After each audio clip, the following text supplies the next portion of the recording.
Di Desenzano, kota kecil di Italia Utara, sebuah kastil menjulang indah menghadap ke lembah yang menawan di tepi Danau Garda. Di Jalan Castello, jalan utama menuju ke danau, banyak toko-toko dan rumah-rumah.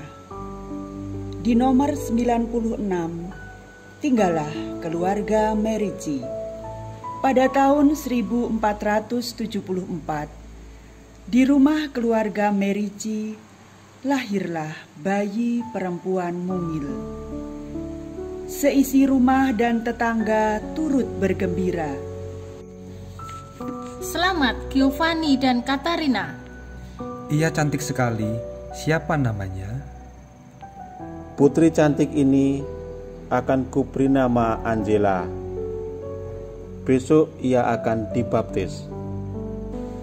Keluarga Merici hidup bahagia dengan 4 anak, 2 perempuan dan 2 anak laki-laki.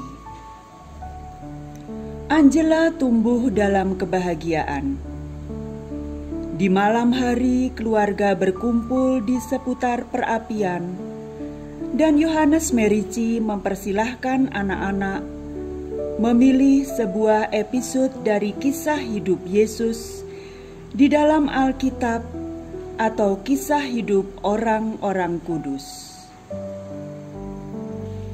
Papa, kini giliranku untuk memilih. Ya, ia seorang putri cantik dan sangat berani. Begitulah Angela mengenal pahlawan, martir dan orang kudus sahabat Allah. Ia ingin sekali meniru mereka dan bahkan memberikan hidupnya seperti mereka demi cinta kepada Yesus. Angela merasa sangat dekat dengan kakaknya, Gianna Maria. Ketika bermain di tepi danau dengan kedua adiknya, mereka mencari celah tersembunyi untuk melanjutkan percakapan atau permainan mereka. Mari kita berdoa dan berbaring di tanah seperti yang dilakukan orang-orang kudus. Oh, banyak duri. Kamu membuatku takut, Angela. Ketika Angela masih seorang anak, orang tuanya membeli sebuah lahan pertanian tidak jauh dari Danau Garda. Lahan ini disebut Le Grese, yang berarti kandang domba. Kata ayah Angela kepada anak-anaknya, Kita memiliki kebun anggur dan pohon zaitun yang menghasilkan panen yang berlimpah. Kita juga memiliki seekor sapi dan 3 ekor kambing. Alangkah indahnya. anak-anak membawa kambing ke padang rumput dan membantu ibu untuk merawat sapi itu. Mereka sangat senang dapat minum semangkuk susu segar yang masih hangat. Matahari dan udara yang segar rupanya menumbuhkan nafsu makan keempat anak ini.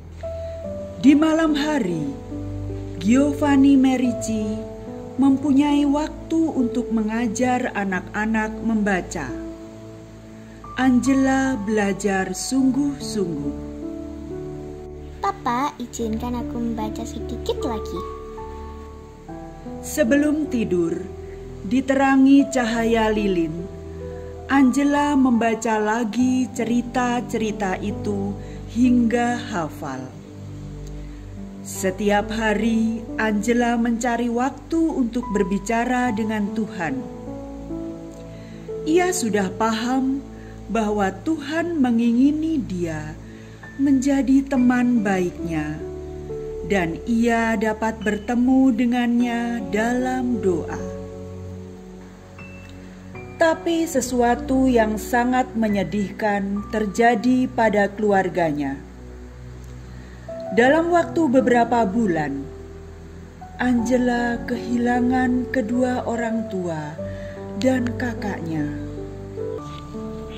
Suatu hari di Brudaso, ketika para pekerja mengumpulkan buah zaitun, Angela mengarahkan pandangan ke atas, dan tiba-tiba muncul suatu penampakan. Ada sebuah tangga yang menghubungkan bumi dengan langit, dengan malaikat-malaikat turun naik. Betapa gembiranya dia ketika ia mengenali kakaknya di antara mereka. Aku sudah di surga. Giana Maria dengan sukacita dan berseri-seri. Tak ragu lagi, Giana Maria sudah diselamatkan. Kota Salo lebih besar daripada Desenzano. Penduduknya sangat suka berpesta di setiap waktu. Angela lebih suka menyendiri. Ayo Angela, mari berdansa dan bersenang-senang. Tapi Angela hanya terpesona oleh Yesus yang ia kasihi. Ia ingin lebih banyak waktu sendirian berdoa. Angela suka membantu pekerjaan rumah tangga. Bersama para perempuan bersahaja, ia mengambil air di sumur dan bercakap-cakap dengan mereka sebagai teman. Di tengah semua kegiatan itu, ia semakin merasakan dalam diri setiap pribadi Allah hadir. Angela sangat menyukai saat-saat dia dapat memberikan waktu kepada dia yang tiada hentinya mengatakan, "Aku mencintaimu," dan menunggunya berdoa. Pada malam-malam di musim panas, di teras, Angela membaca kembali kisah hidup orang-orang kudus dari buku tua milik papanya. Sejak kecil, ia mendambakan hidup seperti mereka dan berjalan bersama mereka di jalan-jalan Injil. Pada usia 18 tahun, diinspirasikan oleh Roh Kudus, Angela berbicara dengan seorang pastor Fransiskan di parokinya bahwa ia ingin menjadi anggota Ordo Ketiga Fransiskan supaya bisa menerima komuni kudus lebih sering. Meneladan hidup Santo Fransiskus dari Assisi, Angela hidup sederhana, berpuasa, berdoa pagi dan sore di gereja paroki, serta menghadiri misa kudus setiap hari. Setiap pagi ia menghadiri misa kudus, kemudian mengunjungi para pekerja di ladang. Setiap kali pergi ke kota, ia mengunjungi orang sakit, mengurus orang miskin, menghibur, menasehati mereka, dan membawakan mereka hasil peternakan, sedikit keju atau buah segar dan sayur mayur. Selama bertahun-tahun tersebut, Angela membantu beberapa temannya yang membuka sebuah rumah perawatan bagi tunawisma, anak yatim, dan orang miskin. Semua orang yang menerima nasihat-nasihat dari Angela. Bersama Angela, orang dapat merasakan kehadiran Allah.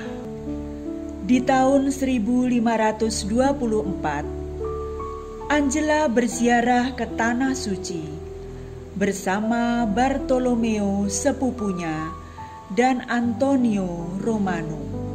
Sesuatu yang tidak terduga terjadi.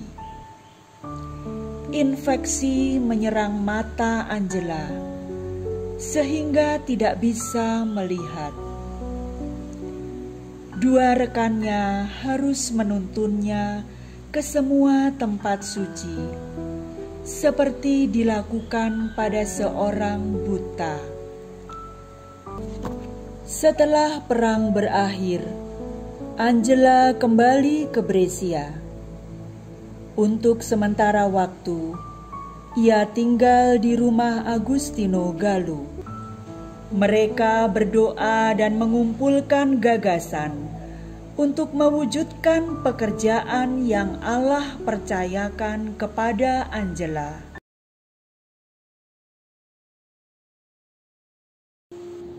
Aku akan selalu berada di antara Anda, membantu Anda dalam doa dan dalam pekerjaan Anda.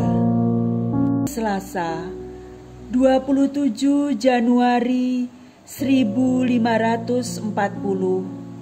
pukul 15.30. Angela bersatu dengan Tuhan yang ia cintai.